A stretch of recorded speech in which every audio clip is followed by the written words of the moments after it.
Pemirsa, sejumlah pimpinan tertinggi di pemerintahan baik di lingkup Kota Makassar maupun di Sulawesi Selatan sedang berada di luar negeri. Hal tersebut membuat kerja-kerja pemerintahan dilimpahkan ke sekretaris daerah. Agenda ke luar negeri sejumlah pimpinan tertinggi di lingkup pemerintah Kota Makassar dan Provinsi Sulsel membuat kerja-kerja pemerintahan dialihkan ke pimpinan OPD, sekretaris daerah. Hal tersebut dikhawatirkan berdampak terhadap kinerja di pemerintahan.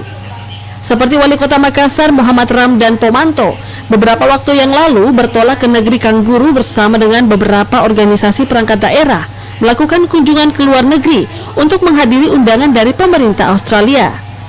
Sebelumnya, Wakil Wali Kota Makassar Fatmawati Rusti terlebih dahulu melakukan ibadah haji di Arab Saudi. Dengan tidak adanya kedua pucuk pimpinan tertinggi di Kota Makassar, secara otomatis roda pemerintahannya dikerjakan oleh sekretaris daerah.